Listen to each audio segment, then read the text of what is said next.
Welcome back to the news today. This is the Daily Debate, and understated, let's say, ceremony in Kabul today officially marked the end of NATO's Afghan war. U.S. Commander General John Campbell spoke, saying they had, quote, lifted the Afghan people out of the darkness of despair, while U.S. President Obama, in his Christmas Day address, said the war was being brought to a responsible end. Yet the UN says civilian casualties in Afghanistan hit a record high in 2014, along with a rising death toll in the Afghan army and police.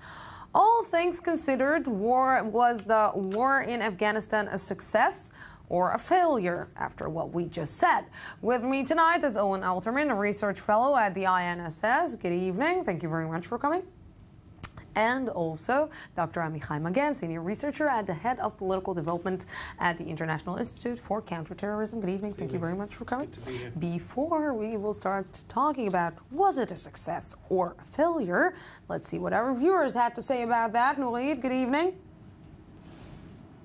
Good evening, Lucy, and to our guests in the studio. And as you've just hinted at, the NATO flag was lowered while the Taliban insurgency is still alive and well. So at this juncture, when the war is at least formally ending, we asked our viewers if NATO's 13-year war in Afghanistan was a failure. And I have to say the poll overall was quite clear what people have to say. 87% call it a failure, just 8% said no. And our viewers' comments sort of echo that. A lot of people all on the spectrum saying that this was not a positive thing. Jay said the USSR tried for 9 long, bloody years. Now NATO finally ended its 13 long, bloody years of a campaign. If only our military strategists would start learning from history, our future would benefit. Mark, on the other hand, said they should truly leave.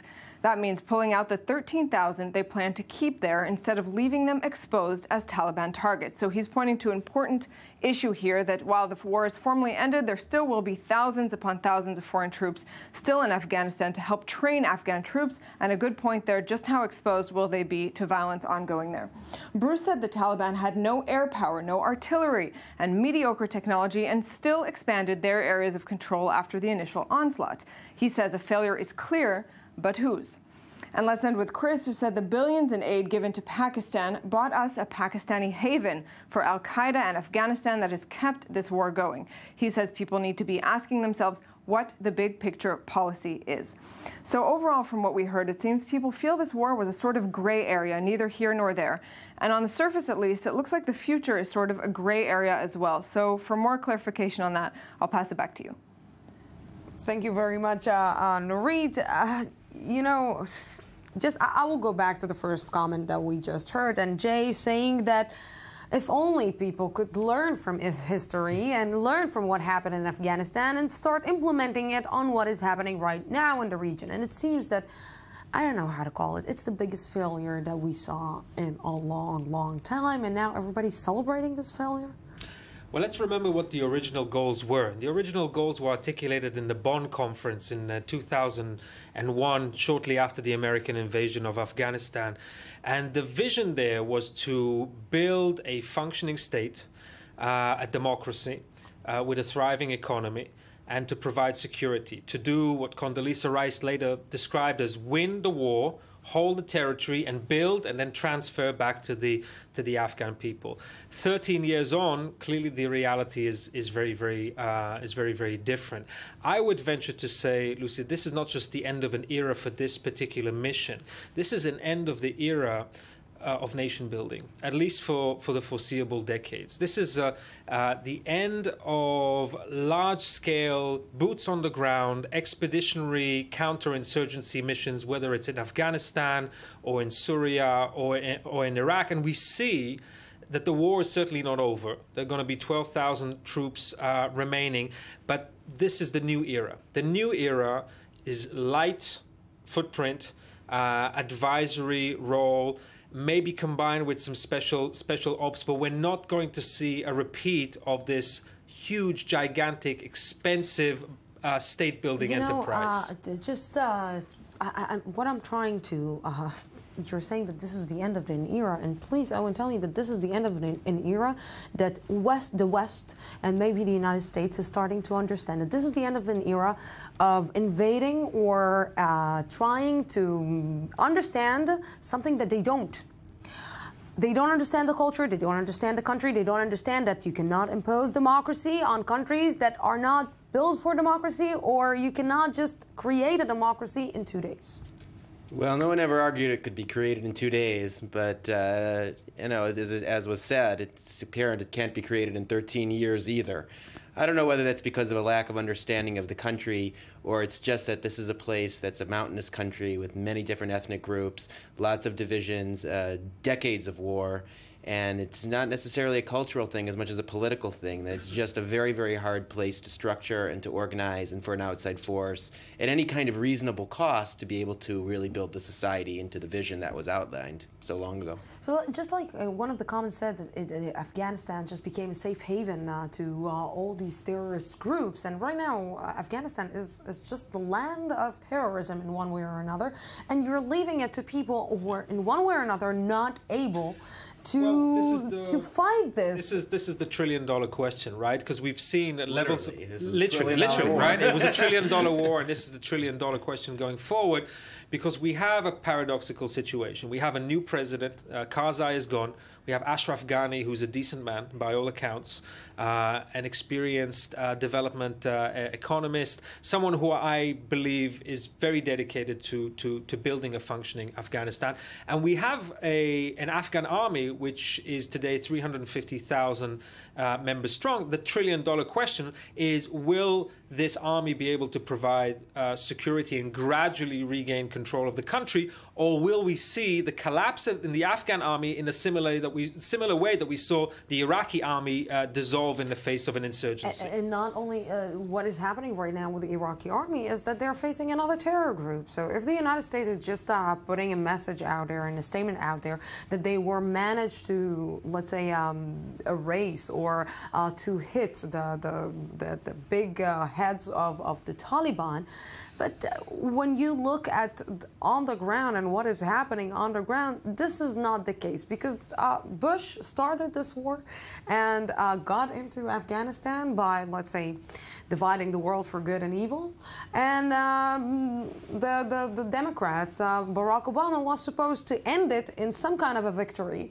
But it's ending in a really, really big loss, because no one is winning, not the Americans, of course not the, maybe a big win to the terrorists. Well, I mean, 2 points. First of all, it wasn't so long ago that Afghanistan was the good war. If we go back to the 2008 campaign, Barack Obama got elected largely because of his consistent stand against the Iraq war. But Afghanistan was the good war. This was the legitimate war, the war that America had fought as a response to the attacks on 9/11, a place where the terrorists were actually housed. This was the good war. But now, as we've seen 6 years later, it was the war that implemented Article 5, like that everyone just went and just all the countries just went. Exactly right. Went NATO was unified on this war, absolutely. And that was another element, that there was a real international consensus that there was legitimacy for this. But as we've seen 6 years later, the public opinion in the United States has turned dramatically against the war. Not just Democrats, but Republicans as well. Yes. And that's been a big change. But it's going back to your question about, of course, that the Taliban could well come back and that the army could well crumble. But what's the alternative? If the United States were to invest another $1 trillion in Afghanistan, maybe it would be able to hold off the Taliban in Afghanistan. But what about Somalia? What about Yemen? What about Iraq? What about Syria? There's no way that the United States can be anywhere that potential insurgent and terrorist groups could be. So there has to be another strategy, and that's where this light footprint idea comes in. So if we're looking at exactly what Owen said, it comes to the conclusion that maybe the United States is the one to blame about the lack of victory that it experienced in Afghanistan, gave maybe flourish ground or good ground to other terror groups to actually flourish? Well, I think the United States miscalculated and really fell into a quagmire of hubris, of thinking that it can provide government in a box. And I think that there's been a waking up. We see a new direction in the international alliance that the United States has tried to put together against ISIS, in this new force that's going to be left in Afghanistan that's called the Resolute Support Mission, of these 12,000 troops rather than 140, 150,000, which is what we had several years ago. That's the direction in which it's going. So I think that there's a growing understanding that nation building and state building is something that we simply don't know how to do. It hasn't made America safer. It's cost an arm and a leg in both blood and treasure, and it's not something that the American people are prepared to do. We are this bizarre kind of moment in history where, on the one hand, this counterinsurgency doctrine has been thoroughly discredited. And yet, on the other hand, we don't quite know what future operations and what's the right strategy going forward, because we don't quite know whether this Lightfoot approach is going to be successful in Syria, in Iraq, or whether we need to turn to different directions: containment, capacity building, maybe turning to new technology to try to go back to this idea of killing the mosquitoes rather than drying the swamp.